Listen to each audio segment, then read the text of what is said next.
Matrix high school के इस मां सरस्वती के प्रांगण में जिला कलेक्टर सीकर डॉक्टर यादव साहब बैठे हैं, विराजमान हैं। इस संस्थान में कपिल ढाका जी, अनिल गोरा जी, नरेंद्र कोक जी, राजू जी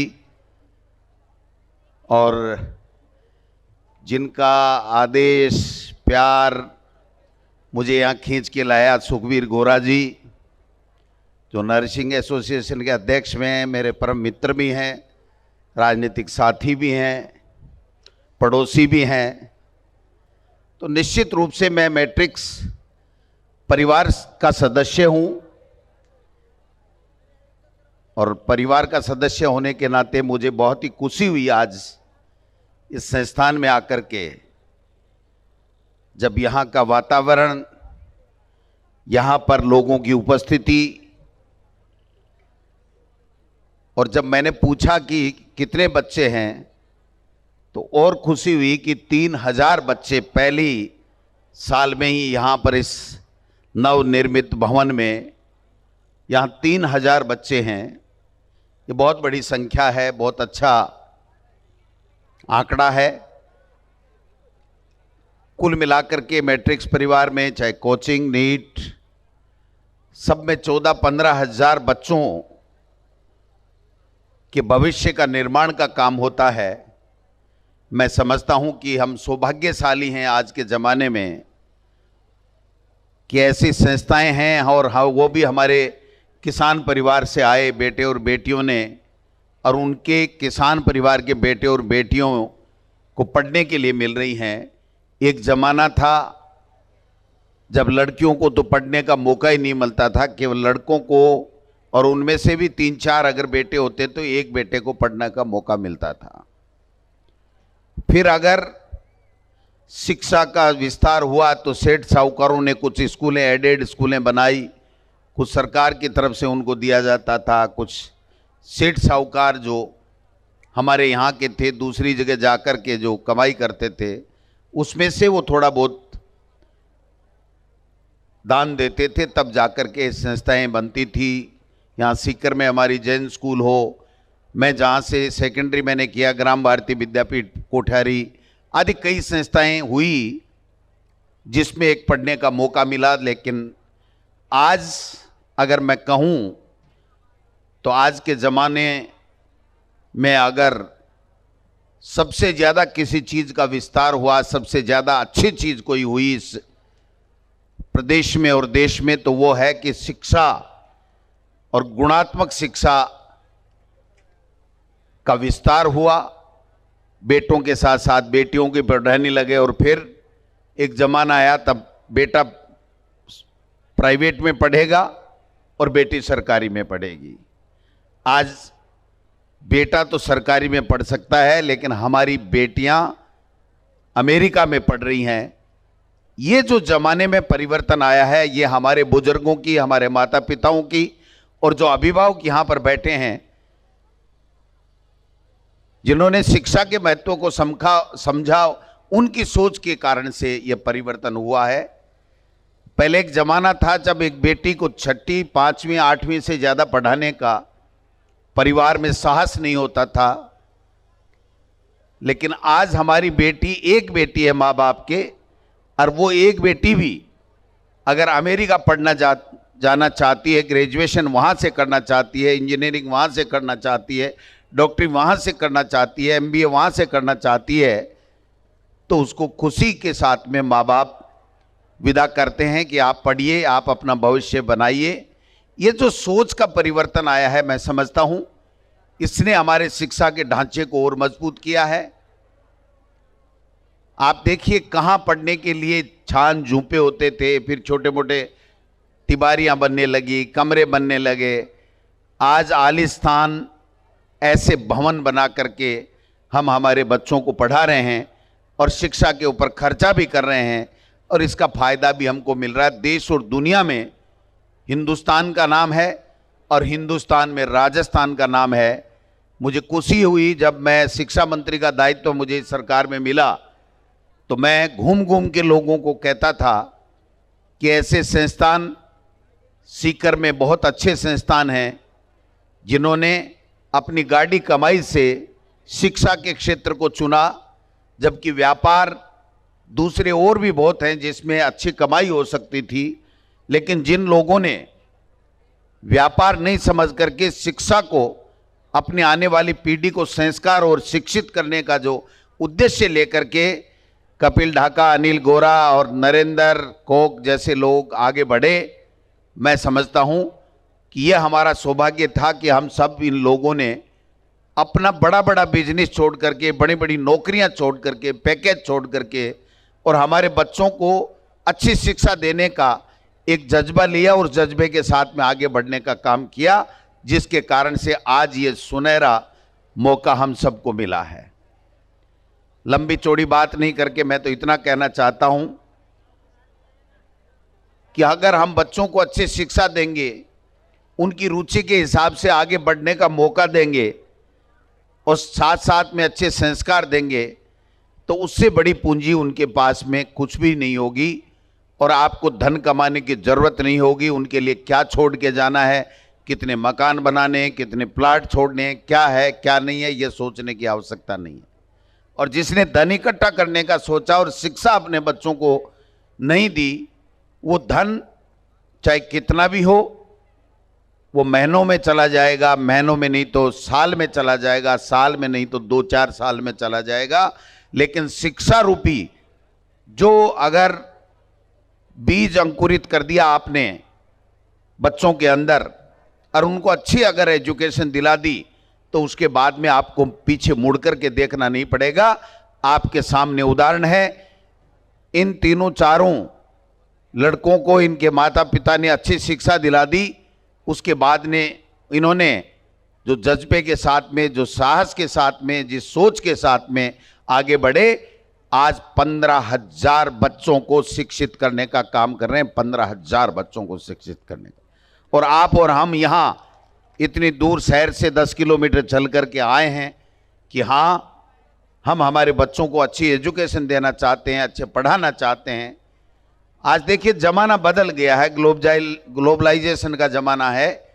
आज हम बैठे बैठे एजुकेशन के माध्यम से, इंटरनेट के माध्यम से, मोबाइल के माध्यम से देश और दुनिया में क्या हो रहा है, किस प्रकार की एजुकेशन पद्धति चल रही है, क्या हमारी एजुकेशन पॉलिसी है, क्या हम लोगों को बच्चों को पढ़ाना चाहिए, कौन सा कोर्स कहाँ पर है।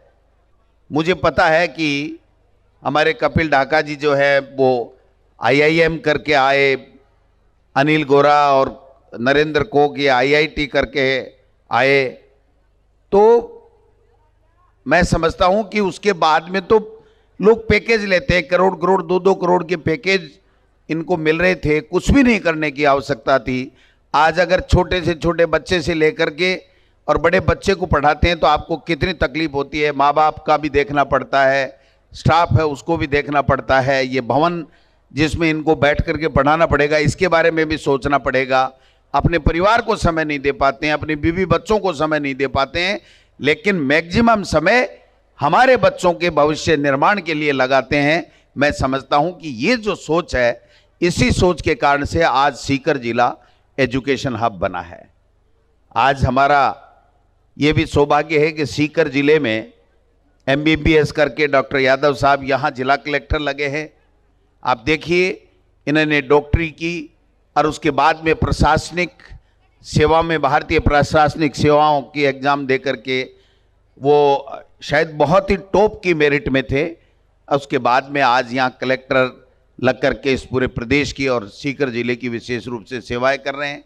ये भी शिक्षा के कारण से यहाँ तक पहुँचे और आपकी एजुकेशन इंस्टीट्यूट में आज इसलिए आए हैं कि इनका जुड़ाव एजुकेशन से है।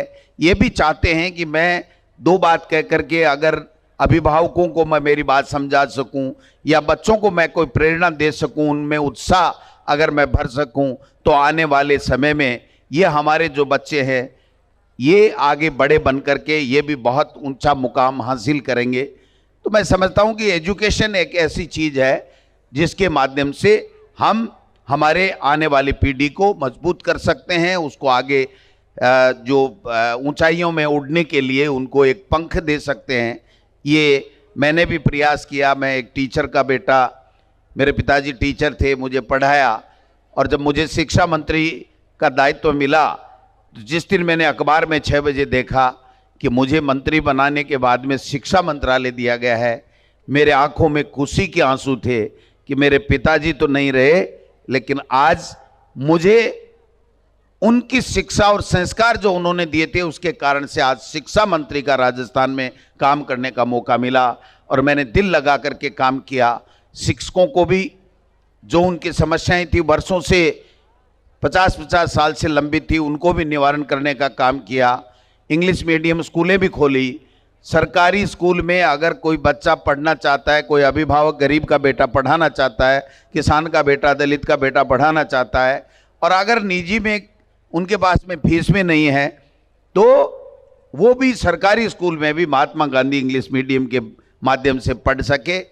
नवाचार किए, बस्ते का बोझ भी कम किया हमने, 5 डे वीक भी किया, एक सैटरडे को हमने नो बैग डे भी रखा, और काफ़ी ऐसे नवाचार किया। आज ज़्यादा नहीं कह करके हम चाहेंगे कि उनका एनुअल फंक्शन है, 3-4 दिन से चल रहा है, आज समापन है। मेरे भी घर में आज कार्यक्रम था, लेकिन फिर भी ऐसे संस्थानों में और ऐसे मौके के ऊपर हम चाहते हैं कि हम भी आएं, लोगों का उत्साह वर्धन करें, और हम लोग ये जो एजुकेशन का जो अच्छा जो बना है वातावरण, ये हमारे इन अभिभावकों की सोच के कारण से बना है।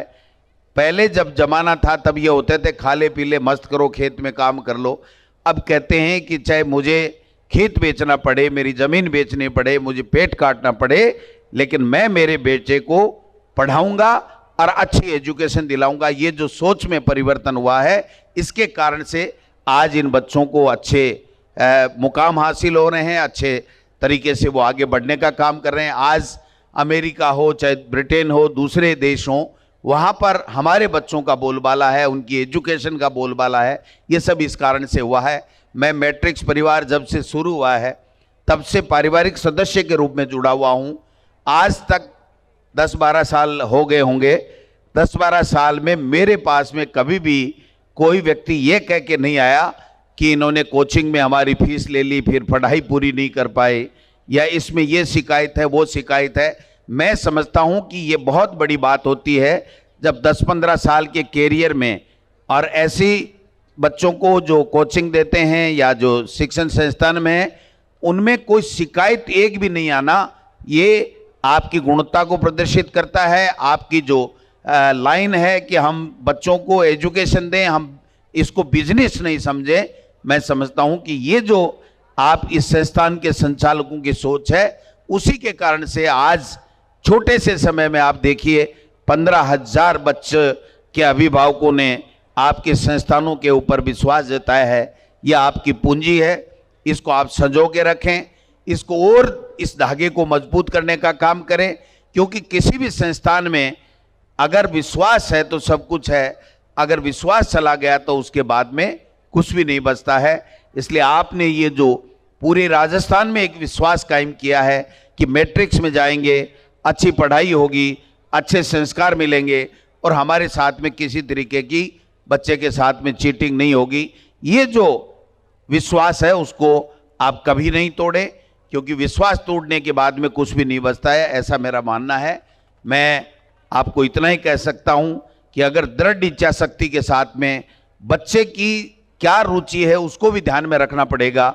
वो अगर इंजीनियर बनना चाहता है तब आप उसको मैथ्स दिलाइए, अगर वो डॉक्टर बनना चाहता है तो उसको बायोलॉजी दिलाइए, अगर वो सीए बनना चाहता है तो उसको कॉमर्स दिलाइए, और उसके बाद में अगर उसका मन है कि मैंने ग्रेजुएशन कर लिया, मैं सिविल की तैयारी करूंगा, प्रशासनिक सेवा में जाना चाहता हूं, तो आप उसको रोकिए मत, उसकी उत्साहवर्धन कीजिए। क्योंकि आजकल होता क्या है, अरे यार हम उस स्थितियों से गुजरे हैं। मेरे पिताजी कहते थे बेटा वकालत चले नहीं चले बीएड कर ले, मास्टर बन जा, तो मैंने उनकी इच्छा रखने के लिए बीएड भी किया, मास्टर की नौकरी भी मिली, लेकिन तब तक मैं 89 में वकालत करने लग गया था और 91 में मेरा सिलेक्शन टीचर में हुआ। मेरी धर्मपत्नी पहले टीचर लग गई थी 89 में, तो मैं जब ज्वाइन करने जा रहा था तो घर से रवाना हो गया कलेक्टर साहब, लेकिन बस डिपो पे जाके मैंने डूंगरपुर की बस नहीं पकड़ी कि अगर मुझे जब तनख्वाह मिलेगी तो मेरी पत्नी को 2 इंक्रीमेंट ज़्यादा मिलेंगे। उस टाइम से 35 रुपये का इंक्रीमेंट था, 70 रुपये उसको ज़्यादा मिलेंगे। ये सोच करके मैंने घर आके झूठ बोल दिया कि वो बस तो निकल गई, लेकिन इंटरव्यू जो हमारे डॉक्यूमेंट चेक का कार्यक्रम है वो आगे खिसक गया। 2 महीने बाद में घर में पता चला कि इसने तो झूठ बोल दिया। तो उन्होंने कहा पिताजी को, मेरी धर्मपत्नी ने कहा पिताजी को पता चल जाएगा तब आप क्या करोगे। तो मैंने कहा मैं कुछ न कुछ बहाना बना लूँगा, लेकिन जो भी मैंने बनाया, अब ज़्यादा मैं डिटेल में नहीं जाना चाहता। मैं इस बात से एक संदेश देना चाहता हूँ कि अगर मन में ये हो कि मुझे करना है, मुझे आगे बढ़ना है, तो आपको कोई नहीं रोक पाएगा, ऐसा मेरा मानना है। और बच्चे की अगर इच्छा है कि मुझे ये बनना है तो उसको आप मोटिवेट करें, उसको डिमोरलाइज नहीं करेंगे। ऐसे थोड़ी होता है, तू डॉक्टर थोड़ी बन सकता है, तू तो पढ़ता ही नहीं है, तू तो कमज़ोर है, तेरी तो गणित कमज़ोर है, तू इंजीनियर कैसे बनेगा। ये जो थोड़े बहुत जो डिमोरलाइज करने का जो हमारे यहाँ प्रचलन है उसको बिल्कुल बंद कर दें। अच्छे उसको वातावरण प्रदान करें, अच्छे तरीके से अच्छी स्कूल में, अच्छी संस्थान में, जहाँ शिक्षा के साथ साथ संस्कार भी अच्छे दिए जाते हों, पूरी तरीके से वहाँ पर आप एजुकेशन दिलाएं और निश्चित रूप से आप उसको मोरली सपोर्ट पूरा करें। बेटा हो चाहे बेटियां हो, वो आगे बढ़ेंगी। और आज तो ज़माना बदल गया, किसी भी संस्थान में चले जाओ। मुझे शिक्षा मंत्री के रूप में बहुत संस्थानों में जाने का मौका मिला, मैंने वहाँ पर देखा कि बच्चों से ज़्यादा बेटियां हैं और बेटियां भी अव्वल आ रही हैं। जब मेरिट आती है 10वीं 12वीं की या दूसरी चीज़ की, तो बेटी नंबर 1 होती है। ये जो परिवर्तन आया है, ये हमारे अभिभावकों की, माता पिता और बुजुर्गों की एक सोच कि बेटा और बेटी में कोई फर्क नहीं है, उस सोच के कारण से जो एजुकेशन हम लोग दे रहे हैं उसके कारण से हुआ है। ज़्यादा लंबी चौड़ी बात मैं नहीं करूँगा क्योंकि ये कार्यक्रम दूसरे तरीके का है। आपने मुझे बुलाया, सम्मान दिया और यहाँ मेरी बात रखने का जो अवसर दिया, इसके लिए मैं धन्यवाद दूंगा। मैं इन संस्थान के तमाम जो डायरेक्टर हैं, तमाम जो ओनर हैं, जो संचालक हैं, जो टीचर्स हैं, जो गुरुजन हैं, उनको सबको मेरी ओर से बहुत बहुत शुभकामनाएं देना चाहता हूं कि आप आगे बढ़िए। एक एजुकेशन के मिशन को लेकर के अगर आगे बढ़ेंगे तो आपको जीवन में आनंद भी आएगा।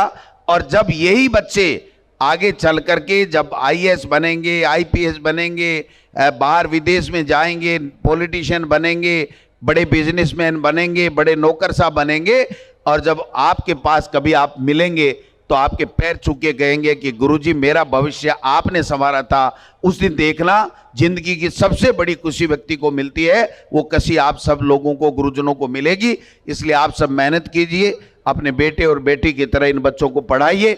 और अभिभावकों से मैं एक बात कहते हुए अपनी बात समाप्त करना चाहता हूं कि बच्चे को ऐसा नहीं छोड़ें कि मेरा बच्चा है गड़बड़ थोड़ी करेगा, मैं 30 मार्क का हूं। 30 मार्क का कोई नहीं होता। बच्चे की संगत जो है, ये जो उम्र है, एज है 7वीं 8वीं 9वीं 10वीं 12वीं, उसके बाद में ज़्यादा परवाह करने की आवश्यकता नहीं है। 8वीं से 12वीं के बीच में अगर बेटे और बेटी को आपने थोड़ा सा केयर कर लिया, थोड़ा संभाल लिया, थोड़ा उसको देख लिया कि किस तरीके की संगत है, कहाँ चल रहा है, कहाँ नहीं चल रहा है, किस तरह से पढ़ रहा है, कौन साथी हैं, कौन फ्रेंड है, तो अगर वो थोड़ा सा वॉच आपने रख लिया तो उसके बाद में आपको फर्स्ट ईयर ग्रेजुएशन के बाद में या ग्रेजुएशन में आने के बाद में उस बेटा और बेटी में आपको कभी सोचने की जरूरत नहीं है, कोई दिक्कत नहीं आएगी। ऐसा मेरा अनुभव है कुछ पिछले सालों का। इसलिए आप सब लोगों ने जो समय दिया इसके लिए भी मैं धन्यवाद देना चाहूँगा। और इस ठंड में आप इतने लोग आए हो, ये इस संस्थान की पूंजी है। इस पूंजी को ये लोग बाग अपनी पूंजी को सुरक्षित रखेंगे, आगे बढ़ाने का काम करेंगे और आपके बच्चों का भविष्य का निर्माण करेंगे। आप सब लोगों को बहुत बहुत धन्यवाद। जय हिंद, जय भारत।